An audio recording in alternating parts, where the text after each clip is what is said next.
In this video, we are going to concentrate on how Rory McIlroy won the Masters between his ears and not with his golf swing. Last night, I sat and watched, like all of you, golfing history being made as Rory McIlroy won the career Grand Slam. It was an absolutely crazy roller coaster of a last round with so many ups and downs. But because I am so interested in golf psychology and my channel concentrates primarily on golf psychology, I was constantly fascinated at looking at that final round through the lens of a golf psychology point of view. And we're going to get into this video the things that Rory did from a golf psychology point of view that I believe was the difference in him becoming the Masters champion this year and when he hasn't in the past. So let's get into what happened last night. Let's start on the very first hole. So Rory completely admitted afterwards that he was racked with nerves on the first tee. He had, his stomach was knotted up. He had struggled to eat anything. And these are all things that we all identify with because we all get nervous on the first tee. Our monthly medal is nowhere near the grandeur of the Masters, but to us, it's a big deal. It's a big event, so we get nervous. And it's in that situation where you have to pull back on your routine and your process. And to be fair to Rory, that first tee shot was literally maybe 2 or 3 yards from carrying that bunker and being absolutely perfect. You could say that it was just slightly unlucky. It wasn't a bad tee shot, but obviously then it unraveled and he ended off walking off with a 6. Now, the one thing that I noticed was that he was trying to stay on an even keel of emotion. And I talk about that in my videos a lot, that you must never get too high with the highs, and you certainly have to make sure that you don't get too low with the lows. And I think that's in that very first hole where Rory did a fantastic job of just resetting. He said afterwards, which I thought was a very key thing, he said the first thing he thought about was that Jon Rahm double bogeyed the first and went on to win the Masters. So immediately he turned that double bogey from a negative into a positive. And that is so important because if you can keep a positive frame of mind, you are always going to be in a better place. Then on to the second hole. Now, this is where he would have been expecting to make a relatively easy birdie if he gets his tee shot away again. Very similar to the first hole, it wasn't far off from carrying the bunker and leaving him a short iron to a par 5, but it went in the bunker. It would have been disappointing. He didn't let that show. He played it out. Then he played a very, very ordinary pitch shot onto the green, which didn't give him much chance of making birdie whatsoever. He walks off with a 5. Bryson walks off with a 4, and at that point, a 2-shot lead has just turned into a 1-shot deficit. That could be very, very hard to deal with mentally. But again, he didn't let that get him down. He didn't get really low about this start. He was still trying to keep a positive attitude. He then gets onto the third tee, and afterwards in his press conference, he was asked what was the most important shot that he hit all day. Everyone was expecting him to say the second shot on 15, but he didn't. He said it was the tee shot off the third. And he's absolutely right, because this is where he's fallen back into his routine. He's trusting his process, but most importantly, he's not dwelling on what's just happened behind him. He's only thinking about what's in front of him. And this is where, this is a part of golf psychology where you have to, like I've already said in this video, you mustn't get too low with the lows and you mustn't get too high with the highs. And I think Rory, that is one part of golf psychology in particular that he did amazingly well last night. He then ends up pitching a lovely pitch shot onto the third green. Bryson 3-putts. He holds it. It's a 2-shot swing. All of a sudden it's turned round. We're now back on the front foot. We're back in a positive frame of mind.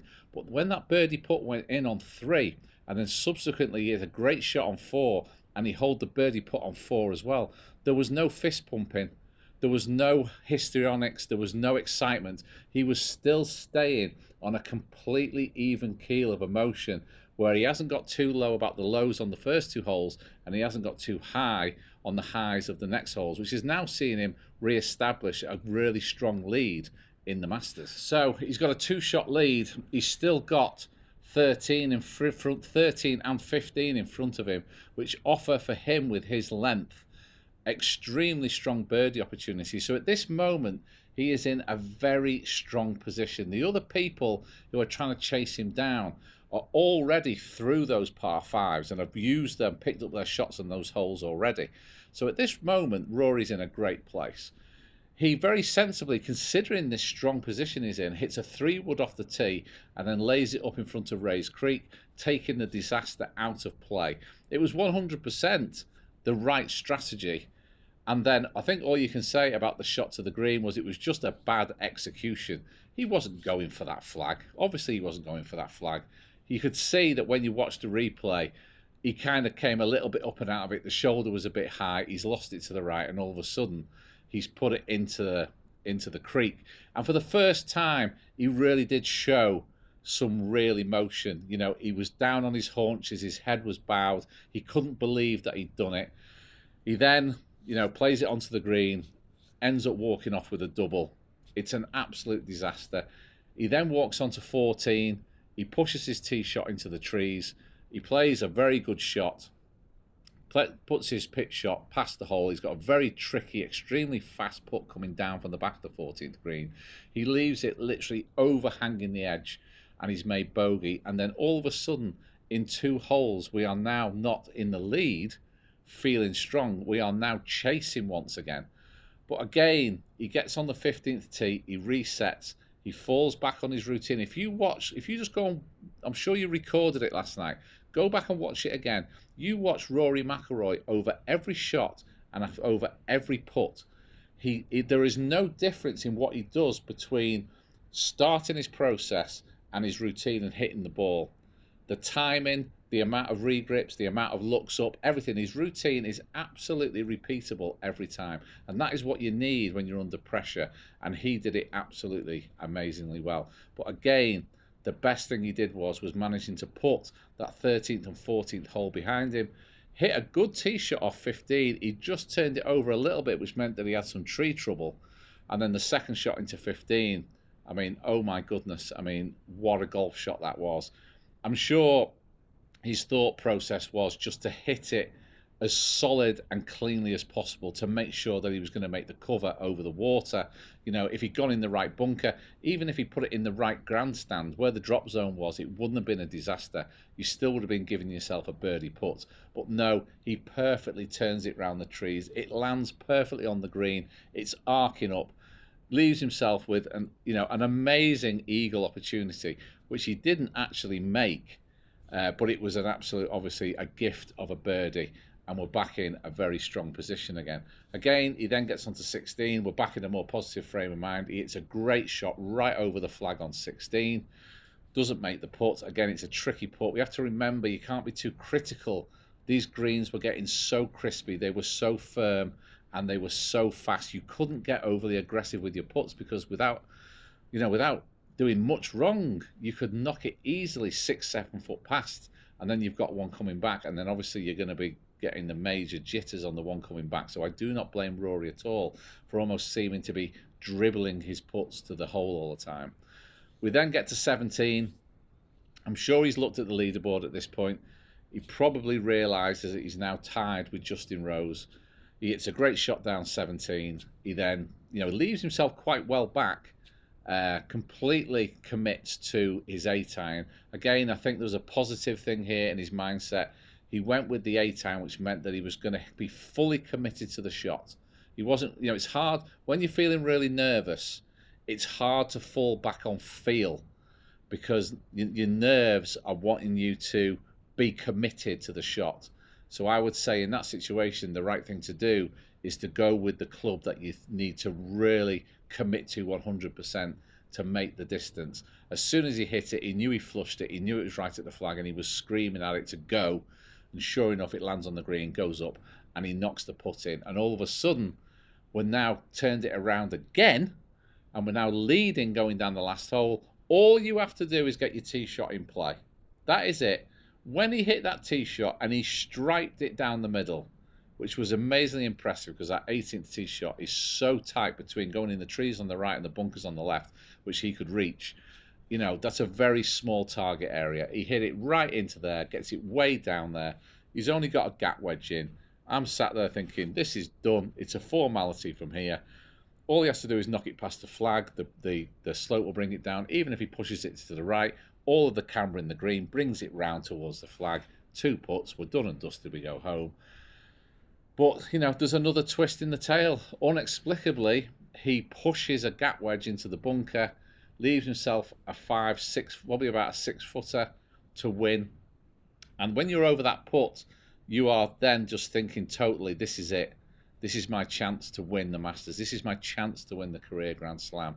And he has another body blow when it just falls low for the hole and he's not made it. Again, for the first time, for only the second time, the first time was on the 13th, he showed some real emotion of being a little bit shell-shocked by what had happened and that he hadn't made it. He knocked it in and then went into the playoff. So what we've seen here with Rory is unbelievable highs and lows throughout this whole round. You know, some amazingly incredible golf shots and some absolutely terrible mistakes. So the highs of the golf shots were here, the lows of the golf shots was here, but he was constantly just trying to stay in here in his emotion, because you can't, you know, if at any point there in these lows, whether it was the first 2 holes, whether it was 13 and 14, whether it was the missed putt on 18, if he'd let any of those lows really affect him, he wouldn't have gone on to play that shot on 15. He wouldn't have gone on to make birdies on 3 and 4. He wouldn't have gone on to the playoff and stripe his tee shot again, and this time hit the gap wedge perfectly to within a kick-in birdie, which ended up winning him the Masters. That's what won him the Masters. His golf swing was flawless. All he had to do really was just feel like he was just swinging it back and swinging the club back down, and he was flushing it every single time as long as he committed to it. You could arguably say that the mistakes he made were the ones where he went into a little bit more of a protective state. When he was on the attack and he was attacking the golf course, he was playing unbelievable golf shots. His golf swing was in an absolutely amazing place technically, and it was standing up under pressure, but it was between his ears, which is where he excelled this time, and it probably let him down a little bit at Pinehurst. You know, and he's also got that to deal with as well. You know, the last time he was in this position, it went wrong. So absolutely full kudos to Rory McIlroy on what he did last night. But for me, the reason he won was because when he had those massive lows, and there wasn't just 1 in this round, there wasn't just 2 in this round, there was 3 in this round, massive lows where some players would have been sat there or stood there on the next tee thinking, I've blown this. I'm not going to live this down, especially when you're Rory McIlroy. But he didn't let those lows get him down. He didn't take those lows into the next holes. He managed to stay positive, play amazing golf, and that is why he ended up on top. And that is why, in my opinion, he is now the career Grand Slam and US Masters champion. And there's a massive lesson there for you to learn, even in your monthly medals, because we're all going to have bad holes on the golf course, but you have to let it go. You have to just not get down about it and just concentrate on the next shot, your process, your routine, staying positive and committing to your next shot. What's happened behind you, you can't do anything about that. You can only influence what's in front of you. And again, that's what Rory did last night, and that's why he won. Okay, there's lessons to be learned. It was an amazing competition. It was an amazing event. It was a Masters for the ages. It's one that's going to be replayed over and over and over again. And now he's got that monkey off his back and he's mentally free. It would not surprise me if Rory McIlroy goes on to win many more majors and many more green jackets. Okay, I'll see you in the next video.